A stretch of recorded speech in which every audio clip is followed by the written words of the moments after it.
क्योंकि देवेंद्र फडणवीस के नाम पर मुहर लग गई है। देवेंद्र फडणवीस होंगे अब मुख्यमंत्री। एक बार फिर से महाराष्ट्र के भाजपा कोर कमेटी की बैठक में फडणवीस के नाम पर मुहर लगे तो फिर आपके सामने सुधीर मुनगंटीवार और चंद्रकांत पाटिल ने प्रस्ताव रखा। और अब देवेंद्र फडणवीस क्या कुछ कहते हैं अपने संबोधन के दौरान, चलिए सीधा रुख।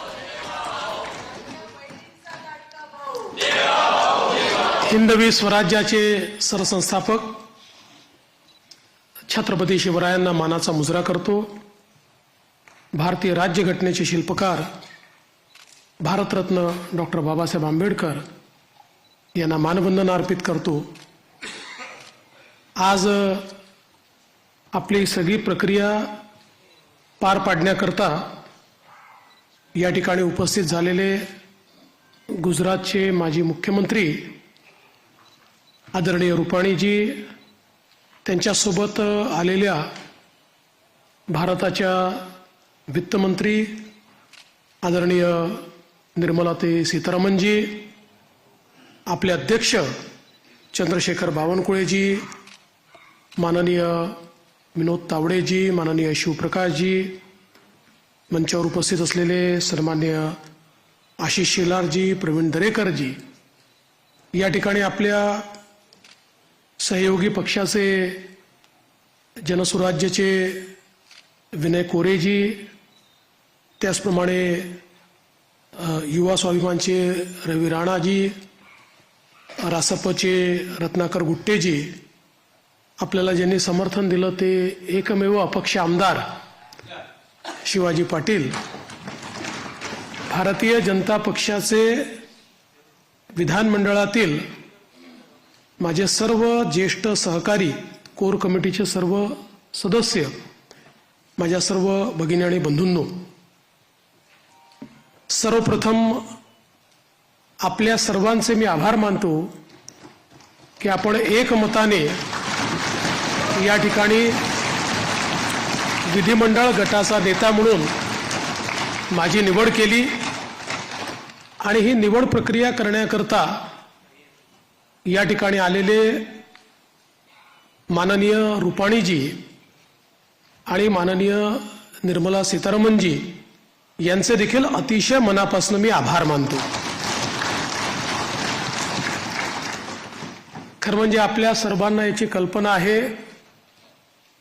की यावेळची निवडणूक एक अतिशय ऐतिहासिक अशा प्रकारची निवडणूक राहिली आहे आणि या निवडणुकीचं विश्लेषण करायचं झालं तर मी असं म्हणेन की या निवडणुकीने एक गोष्ट आपल्यासमोर निश्चितपणे ठेवली आहे, ती म्हणजे एक है तो सेफ है आणि मोदी है तो मुमकिन है।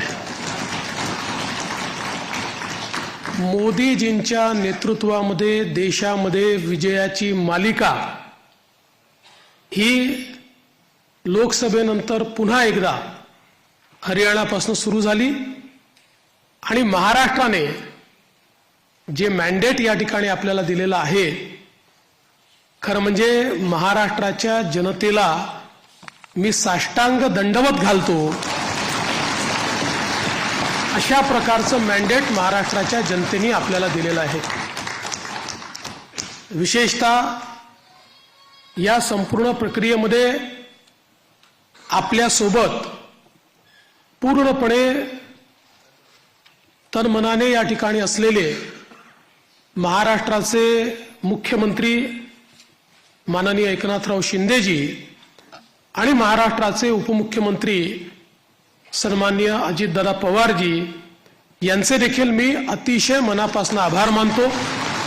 आणि आमचे आरपीआयचे नेते रामदास आठवलेजी आणि आमच्या सगळ्या मित्रपक्षांचे देखील मनापासून आभार मानतो।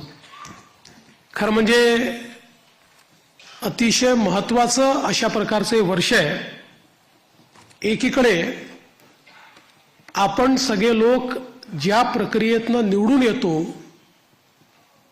ती प्रक्रिया ज्या संविधानाने आपल्याला दिली, भारतरत्न डॉक्टर बाबासाहेब आंबेडकरांनी तयार केलेलं आमचे संविधान, या संविधानाची 75 वर्ष पूर्ण होत आहेत आणि म्हणून सर्वार्थानं एक अत्यंत महत्त्वाचं अशा प्रकारचे वर्ष आहे. कारण आपल्याला कल्पना आहे की देशाचे प्रधानमंत्री माननीय मोदीजी हे देखील नेहमी सांगतात की कुठल्याही ग्रंथापेक्षा धर्मग्रंथापेक्षा माझ्याकरता भारताचं संविधान सगळ्यात महत्त्वाचं आहे. आणि एक असं संविधान की ज्या संविधानाने प्रत्येक भारतीयाला जगण्याचा, मोठं होण्याचा